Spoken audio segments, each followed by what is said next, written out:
What's going on, everyone? I hope you're having an amazing Wednesday. I know it's the middle of the week, and this is the time that you could use a little encouragement and a little push through. And I wanted to do a teaching a day, especially on this ambassadorship. I wanted to do a teaching today, and today's been crazy. I've been all over the place. I had a long day. There's stuff going on over here in my offices, so I had to move over to a different spot. So that's why the lighting's different, the room's different. It's hot in here, it gets noisy out there. But this is important because I wanted to do it, and I tell you, go get it. I have to go get it because I can't do it. I can't preach it if I'm not going to practice it, and I got to practice it even more than I preach it. So I'm getting it. So ambassadorship. I've hit on qualifications. I've hit on characteristics of it. All right. I hope you all love it. I hope you all have looked it up. I hope you all have researched it yourself, especially meek, because most people don't even understand what meek is, and people have used that verse in such the wrong way to really put people down and hold them in bondage. So really think about what that word means and how important it is. Now, let's get into some of the benefits of being part of the kingdom and ambassadorship. All right, so you're a part of the kingdom. So let's think about what the kingdom is like. All right, we've heard about its glory. We've heard about its power. We've heard about it's filled with gold streets, that there's diamonds, that there's amazing happiness and joy and peace and all that. So let's start thinking about the benefits of the kingdom that we represent. All right, health. Let's start with that. Hey, most of you all know, if you haven't seen my little testimony, I've had some major health issues, right? The three major ones I had was cancer. I've had health issues. I still deal with stuff. Right, still got pain, still got aches, still got things going on all the time. So health's important. We all want our health. One of the major things that people struggle with, that deal with, is health issues. It's starting to get huge. All the time I'm hearing about people saying, pray for this person because they got cancer, pray for this person, little kids, the older people are dealing with the craziest health issues. That's crazy. Because think about, the kingdom has health in it. You don't hear about in the Bible them writing anywhere where it says, hey, in the kingdom, these people got cancer, these people got leprosy, these people got diabetes, they got people, whatever. You don't hear about that because it's not a part of it. It's not there. So if it's not there and you represent the kingdom, and what I was talking about, the kingdom is behind its ambassadors. They have the provisions of the ambassadors. They're taking care of the ambassadors. They give you the qualities of the kingdom. Then health is part of it. So that health issues that you're struggling with, that you keep pleading and begging and asking for, it's already there for you, but you have to believe that you have it. Think about when Jesus healed anybody. A lot of times he said, hey, do you want to be healed? Ask them a question. And most people of course they want to be healed. They've been suffering for years or struggling with things. Do you want to be healed? He would ask them. Because he was really trying to see, do you believe that you can be healed? Or have you lived in this for so long that now you just think that's who you are? And when you think that's who you are, it will stay there forever. So Jesus said, do you want to be healed? And then he said, you're healed. He would say, pick up your mat and walk. He healed the lepers, said, go.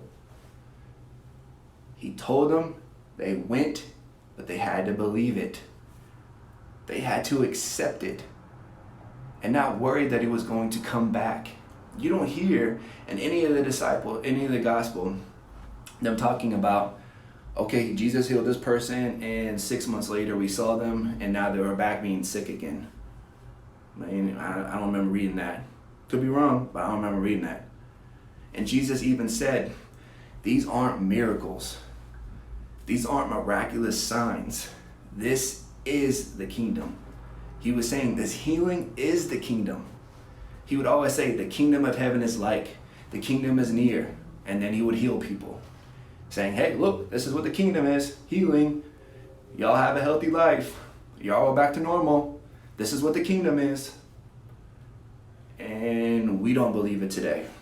We really don't. We think, oh, we have too much sin, so I have to beg and cry and plead for him to heal me. No? Okay. We think, I have to go do all these things to get healed. And Jesus was saying, be part of the kingdom and you have healing. It's there, but you have to wrap your mind around it. You have to believe it. I'm having to do it in my own life because I got aches and pains and stuff comes up, and I have to say no. No. Nah, I'm part of the kingdom. That doesn't affect me. I have control over my body.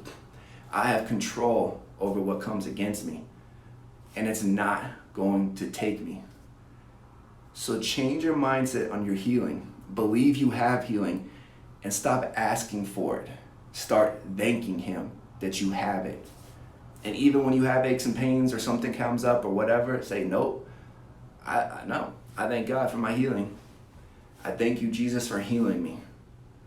And believe it and see the healing that starts to come in your life. Trust me on it. Try it. Everything that I've been telling you people, I just want you to change your mindsets and at least try it. It won't hurt. There's nothing to lose if you just try it. If it doesn't work, hey, all right. But just try it and really give into it. Guys ask me all the time when I teach at the men's home, how did you do this? And how did it work for you? And all this stuff. And how do you get to where you're at now? And I said, when I was in the home, I bought in. Yeah, at first I was hesitant. And you can ask Pastor Ray, you can ask Mikey, you can ask Mike, you can have anybody that I was at the home with. Hey, I was quiet. I'm kind of a quiet person anyways, but I like to watch. I like to see what's going on.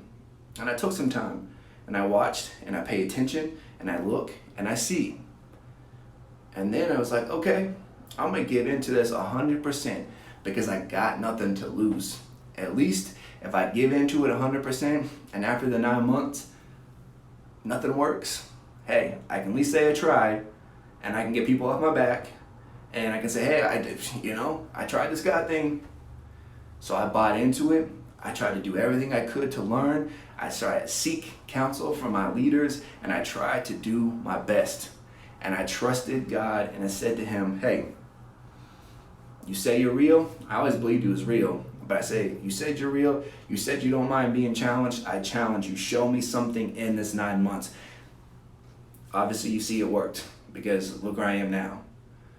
Because I knew that if you believe 100% and you give it all, it will be returned back to you. So health, right? Mindset. Let's talk about prosperity. I'm not saying a prosperity gospel. I don't preach prosperity gospel. Jesus never preached prosperity gospel. He talked about prosperity, but he didn't preach it. He said it is. The kingdom of heaven is. The kingdom of heaven is it's like, he was showing you, these things are already there. You have them when you're a part of it. He even talked about, why do you worry about clothes and food and money? Don't worry about tomorrow. Tomorrow will take care of itself. He's telling you, the kingdom that you're from has more money, has more gold, has more diamonds than any other kingdom has ever had. And it supports you, and it gives you provision. And it makes sure that you're taken care of. So why are you worried about it? You won't be poor if you're part of the kingdom. Now, I'm not saying, hey, send me $10 and I'll make sure. No, that's prosperity gospel, okay? Give me something and I'll make sure God gives it back to you. No, I'm not saying that. I'm saying live in the kingdom and God will provide and he will make sure that you're taken care of. And he will make sure that you're represented the right way because God doesn't like his name to be tarnished. He doesn't like his name to look bad. And if you're saying, I'm a part of the kingdom, and you truly are a part of the kingdom, I'm an ambassador of his, he doesn't want people to look at you and say, you say you're an ambassador of Christ, but you can't even buy your children food. You can't pay for rent. You can't do this. Now, I'm not saying you're going to get this big mansion and drive a Rolls Royce or a Bentley or whatever. That could come, and it'll take time to build up to that. But God will provide your daily needs because he wants his ambassadors to look amazing and to be able, so people will look at them and say, that's an ambassador of God right there. That's an ambassador of Christ, because I can see him and I can see what kingdom he's from. So change your mindset. All right, next one's protection. Protection. We worry about this all the time. That's all you see in the news is about crime and violence. And what do politicians all talk about? Crime and violence and protection and protect the nation and all this stuff. That's all they like, because they like to hit you with fear tactics, because they know people worry about, are they protected or not? Now, if you are from a kingdom and you're an ambassador, the kingdom makes sure that you're protected. Because if something happens to you in another nation, now the kingdom has to get involved. When an ambassador goes to another country, and if that ambassador was to get killed by that country, now the country has to get involved to take care of it. And they have to send their army to make sure that, hey, somebody pays for touching our person, because you're not just touching him, you're touching us because he represents us. So you're saying you don't care about us. So they send their army. Now think about, if you're from the kingdom of heaven, who's the army? The angels are the army, and the angels protect. So if somebody touches you, they're touching the kingdom, and now the angels have to get involved. So then why are we so worried and stressed about what people say about us and what they think about us? We want to please everybody, and we don't like rocking the boat at all. So we just try to be all politically correct, and we don't say anything, and because we're so worried that they're going to come against us. If they come against you, they got to come against him, and he ain't scared about it. So you should just man up. Well, not just man up, but just, hey, don't be scared. Don't be scared. There ain't no reason to be scared, because the kingdom's behind you. And trust me, that kingdom is more powerful than any other kingdom. So change your mindset, all right? Now, provision, purpose, passion, potential, these all come from the kingdom. These all come from him. And when you're an ambassador of it, you know what your job is. You know what you're supposed to do. And we all do it in different ways. But we're supposed to keep making the kingdom grow. We're supposed to spread the kingdom. We're supposed to lead the world. We're supposed to change the world. I don't see the church doing it that much. I don't. Because I see the world just getting worse and worse and worse and worse. So we're not being good ambassadors, because we're not representing. And we're so worried about provision. We're so worried about our bills. We're so worried about that car. We're so worried about that vacation I want to take. We're so worried about the new clothes that I want to get, or whatever. My Netflix has gone up. We're so worried about that we're not worried about what we're actually doing. And we're not paying attention to handling our business the way it's supposed to be. That's why Jesus said, don't worry about clothes, money, food, all those things. Because he's saying, change your mindset to get off of these daily things that will hold you back from doing what you're supposed to do. Because you'll get up, you'll go to work, and you'll kill yourself and sell your soul to get this money. And at the end of the day, when everybody's gone and they're putting you and your body into the dirt, they're not going to talk about your job. They're not going to talk about the money that you had. They're going to talk about how you impacted their life or not. Did you impact lives? Or are they just there crying for you because you're a family member and that's what they're supposed to do? They feel like they have to be sad because that's just the normal thing. Or did you really impact their life? Did you really live and do what you're supposed to do? Because life without a passion is not life at all. It's not. You should have a passion. And being an ambassador of Christ should make you feel so passionate, make you feel so empowered, make you feel so driven, because you know what your role is. And then we figure out, hey, this is how I'm an ambassador of Christ in this area, in these things, and this is my area. When I talked about the cabinet, the royal cabinet, cabinets were ambassadors, right? They're appointed.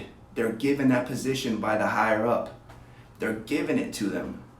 And they're saying, hey, you are a part of this because I know you can handle it. And I know you will pour everything you have into this. That's what you're supposed to be. We all have it in different areas. So people talk about, I'm going to go further into it. I don't want this teaching to be too long. I'm exhausted. It's hot in here. But I wanted to hit on the benefits of being part of the kingdom and being an ambassador. Health, prosperity, provision, protection, purpose. Ah, man, there's so many things. This teaching could be forever because I could hit on so many different areas. So remember, change your mindset. These teachings, I really want to challenge your mindset. Change it. At least, I don't care if you challenge me with it. Bring it. I welcome it. I welcome it. Just like I talked about in the first teaching about what you're supposed to be, readiness to mind, right? Readiness to speak, readiness to talk about it. I'm ready.